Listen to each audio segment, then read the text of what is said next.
जय श्री राम, जय श्री राम।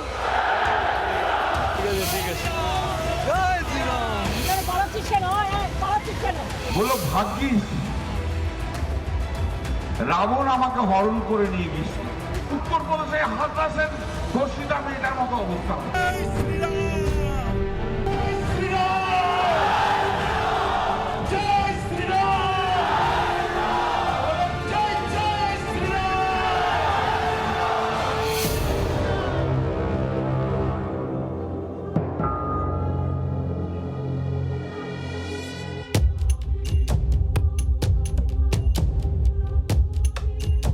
आज कलयुग में एक बार फिर माता सीता को अपमानित करने की कोशिश हुई है और ये दुस्साहस हुआ है ममता बनर्जी के बंगाल में सत्ताधारी टीएमसी के सांसद कल्याण बनर्जी के द्वारा।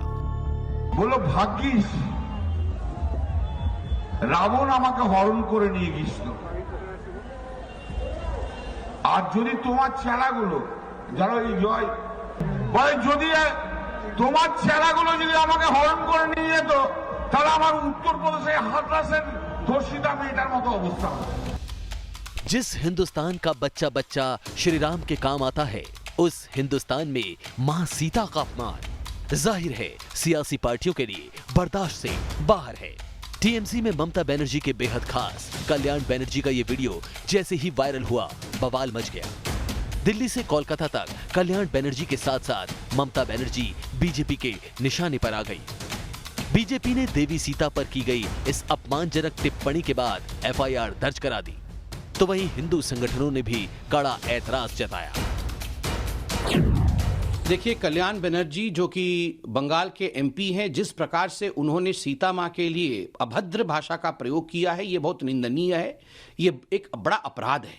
करोड़ों हिंदुओं के भावनाओं को ठेस पहुंची है इस प्रकार से सीता मां को जो गाली दी है कल्याण बनर्जी ने। आप देखिए, ममता बनर्जी के वो राइट हैंड है। ये अपीजमेंट की पॉलिटिक्स, ये तुष्टीकरण की पॉलिटिक्स बंगाल में कब से देखने को मिल रहा है।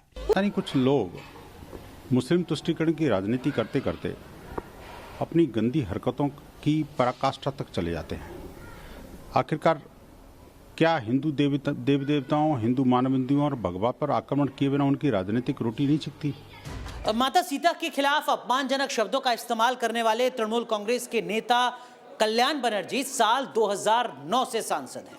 जाहिर है सियासत का एक लंबा अनुभव है कल्याण बनर्जी को और तृणमूल कांग्रेस के अंदर उन चुनिंदा नेताओं में से एक हैं जो ममता बनर्जी के बेहद करीबी माने जाते हैं। लेकिन आप इस बात को जानकर हैरान रह जाएंगे कि कल्याण बनर्जी का जो संसदीय क्षेत्र है उसमें खुद भगवान का नाम आता है। जिस बंगाल में लड़कियों को देवी की तरह पूजा जाता है, जहां देवी शक्ति की आराधना की लंबी परंपरा है, वहां माता सीता का अपमान और इस पर राज्य की महिला मुख्यमंत्री की चुप्पी। सवाल कई हैं, लेकिन टीएमसी को कल्याण बनर्जी के इस बयान से चुनाव में अपना कल्याण नजर आ रहा है और शायद यही वजह है कि टीएमसी के राज्यसभा सांसद और ममता के एक और करीबी सुखेंदु शेखर राय अपने साथी कल्याण बनर्जी के बयान का बचाव करते हुए नजर आ रहे हैं। सबसे बड़ा अपमान तो सीता जी का बीजेपी किया। तो जैसे हम लोग नमस्कार कहते हैं, सुप्रभात कहते हैं, वो लोग कहते थे जय सिया राम। अभी सिया को छोड़ दिया, सिर्फ जय श्री राम। सीता जी को छोड़ दिया बीजेपी ने, क्यों छोड़ा? कल्याण बंदोपाध्याय ने जिस तरीका से राम के ऊपर जो जैसा बोला है, जो स्टेटमेंट दिया है, बहुत ही गलत स्टेटमेंट है। क्योंकि पश्चिम बंगाल में तृणमूल सरकार का तुष्टीकरण का राजनीति उसका पसंद है, वोट बैंक का पॉलिटिक्स उसका पसंद है। इसलिए हमारा जो संस्कृति है, जो रामायण महाभारत हम लोग छोटी उम्र से इसको स्कूल में हम लोग घर में ये पढ़ी हुई है, इसका ऊपर अपमान कर रहा है। मां सीता के अपमान पर ममता बनर्जी की चुप्पी और टीएमसी की ओर से सांसद कल्याण बनर्जी के बचाव के कारण इसके पीछे टीएमसी की जो रणनीति है उसे समझने के लिए आपको फ्लैशबैक में जाना होगा। जी हां, साल 2019 और वो भी मई का महीना, जब पूरे देश में लोकसभा के चुनाव चल रहे थे और पूरा देश पॉलिटिकली चार्ज था। पश्चिम बंगाल की मुख्यमंत्री ममता बनर्जी का काफिला उत्तर 24 परगना के भाटपारा से गुजर रहा था, तो कुछ लोगों ने उनके काफिले के सामने जय श्री राम के नारे लगाए। ঠিক আছে ঠিক আছে জয় শ্রীরাম ঠিক আছে জয় শ্রীরাম जय श्री राम के नारे को सुनकर ममता बनर्जी आपे से बाहर हो गई, अपनी गाड़ी से उतरी और सीधे सीधे श्री राम भक्तों को धमकी देने लगी। वैसे भगवान श्री राम के मुद्दे पर भारतीय जनता पार्टी पहले भी तृणमूल कांग्रेस को घेरती रही है, ममता बनर्जी की मुश्किलें बढ़ाती रही है। जी हां, 10 लाख पोस्ट कार्ड भेजे गए थे तृणमूल कांग्रेस को जिन पर लिखा हुआ था जय श्री राम। पिछले साल दिसंबर महीने की इन तस्वीरों में ममता बनर्जी का काफिला गुजर रहा है और सड़क किनारे खड़े कुछ लोग श्री राम के नारे लगा रहे हैं। यहाँ इस बार दीदी ये नारे सुनकर आउट ऑफ कंट्रोल नहीं हुई, जैसी तस्वीर 2019 में नजर आई थी। अब की बार मुख्यमंत्री ममता बनर्जी अपनी गाड़ी में बैठी हुई चुपचाप वहां से गुजर गई।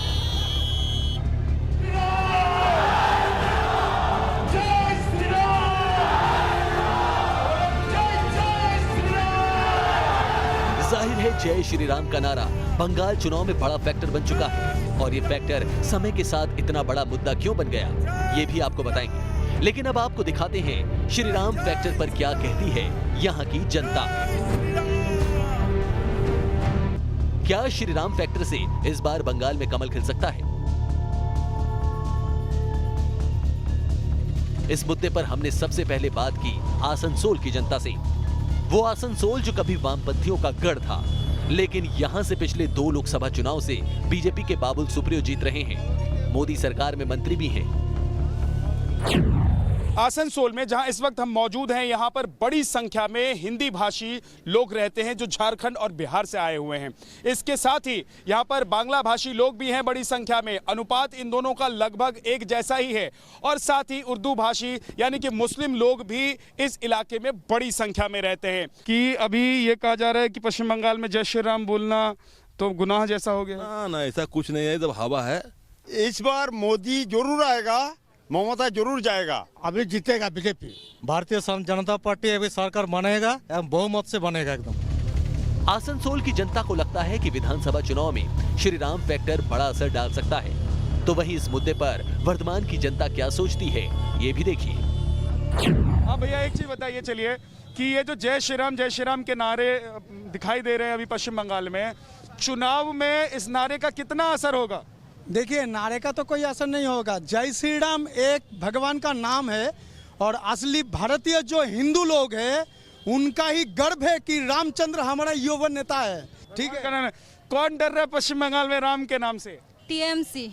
हाँ, टीएमसी डर रही है। टीएमसी डर रही है। क्या कह रहे हैं आप, बताइए तो। कह रहे हैं कि इस बार बस बंगाल में कमल खिल रहा है और कुछ नहीं। टीएमसी सरकार का माने क्या है? टीएमसी टी माने टाका, एमसी माने मारा, अस्सी माने कमेटी।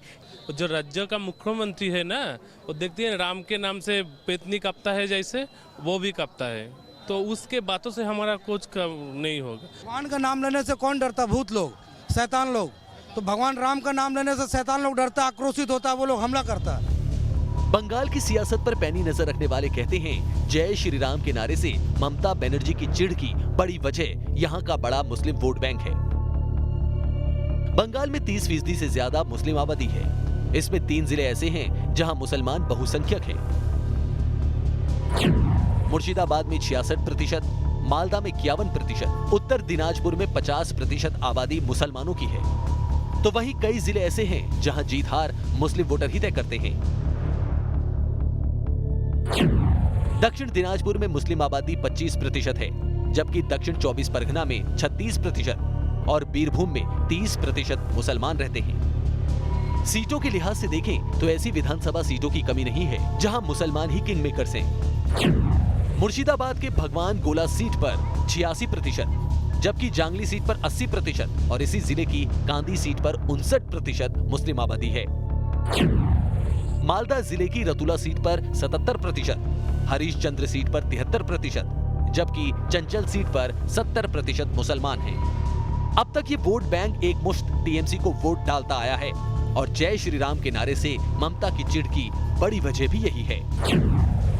देखिए, ऐसा है कि अभी तो जो चुनाव का माहौल है, तो इसमें हर पार्टी अपने अपने हिसाब से कुछ न कुछ एक नए मुद्दे लेके आ रही है।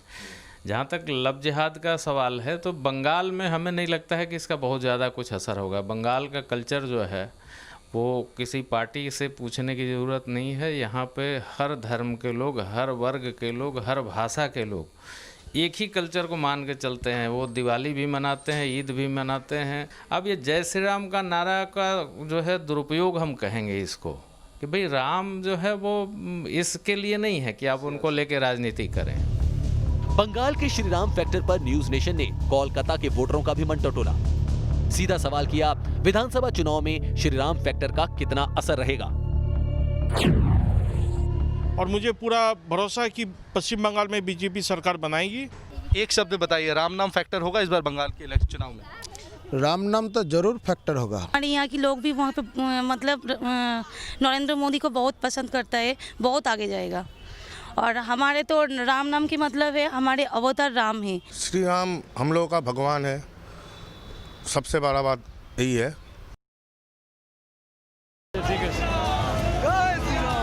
लोगों से बातचीत में हमें तो ये भी पता चल गया कि बंगाल में इस बार श्रीराम फैक्टर बड़ा चुनावी मुद्दा बन चुका है। जिस देश के कण कण में श्रीराम बसते हों, जिसमें करोड़ों करोड़ों हिंदुओं की आस्था का वास हो, उस जय श्री राम के नारे से अगर कोई भी चिढ़ता है, उसे राम भक्त तो नहीं कहा जा सकता। बीजेपी राम भक्तों की नब्ज को समझती है और यही वजह है कि जब अयोध्या में श्री राम के विशाल और भव्य मंदिर का शिला पूजन पिछले साल अगस्त महीने में हुआ, तो पश्चिम बंगाल के 5 मंदिरों की मिट्टी भेजी गई थी। कूच बिहार के कालीघाट, दक्षिणेश्वर, गंगा सागर और मदन मोहन मंदिर की मिट्टी शामिल है। इसके अलावा राम मंदिर आंदोलन में जान गंवाने वाले कोठारी बंधुओं के परिवार वालों को भूमि पूजन में शामिल होने का निमंत्रण मिला था। साथ ही अंतर्राष्ट्रीय राम मंदिर ट्रस्ट ने हावड़ा में राम मंदिर बनाने का ऐलान किया। लेकिन आपको पता है ममता बनर्जी ने क्या किया? 5 अगस्त 2020 को श्री राम मंदिर के भूमि पूजन के दिन ममता सरकार ने पूरे बंगाल में लॉकडाउन लगाने का फैसला किया, जिसका उस वक्त बीजेपी ने विरोध करते हुए इसे सांप्रदायिक फैसला बताया था। बंगाल की राजनीति पर पकड़ रखने वाले विश्लेषक कहते हैं कि ममता बनर्जी की तुष्टीकरण वाली सियासत ने ही श्री राम फैक्टर को इतना बड़ा बना दिया है। मायने साफ हैं, अब की बार बंगाल के वोटर जब अपनी सरकार चुनने पोलिंग बूथ पर जाएंगे तो उनके जहन में कहीं न कहीं श्री राम फैक्टर भी रहेगा। Team news nation.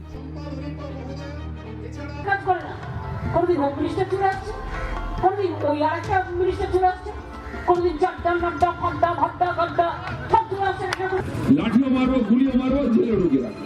যদি তোমার ছেলেগুলো যদি আমাকে হরণ করে নিয়ে যেত, তাহলে আমার উত্তরপ্রদেশে হাতরাসের ধর্ষিতা মেয়েটার মতো অবস্থা। করোনা থেকে বেশি ডেঞ্জারাস কি জানেন? বিজেপি। আপনারা সবই জানেন, আমি আলাদা করে বোঝাতে হবে না। दूध चाहो तो खीर देंगे, अगर बंगाल मांगो तो चीर देंगे। ये इस बात की महज एक बानगी कि पश्चिम बंगाल में नेताओं के बोल किस कदर बिगड़ते जा रहे हैं। जैसे जैसे बंगाल में चुनाव का समय पास आ रहा है, वैसे वैसे नेताओं की जुबान से लगातार विवादित बयान निकल रहे हैं। तीखी बयानबाजी करने में कोई पीछे नहीं है। ममता बनर्जी से लेकर कल्याण बनर्जी तक और मदन मित्रा से लेकर नुसरत जहां तक अटपटी टिप्पणी करने में कोई किसी से पीछे नहीं। जवाब में बीजेपी भी लाठी और गोली मारने की धमकी दे रही है। एक बार फिर सुनिए इन नेताओं के तीखे बोल।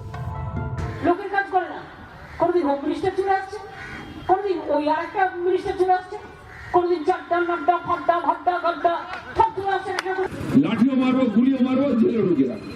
যদি তোমার ছেলেগুলো যদি আমাকে হরণ করে নিয়ে যেত, তাহলে আমার উত্তরপ্রদেশে হাতরাসের ধর্ষিতা মেয়েটার মতো অবস্থা। করোনা থেকে বেশি ডেঞ্জারাস কি জানেন? বিজেপি। আপনারা সবই জানেন, আমি আলাদা করে বোঝাতে হবে না। दूध चाहो तो खीर देंगे, अगर बंगाल मांगो तो चीर देंगे। इसी सिलसिले में टीएमसी सांसद कल्याण बनर्जी का एक और विवादित बयान सामने आया है।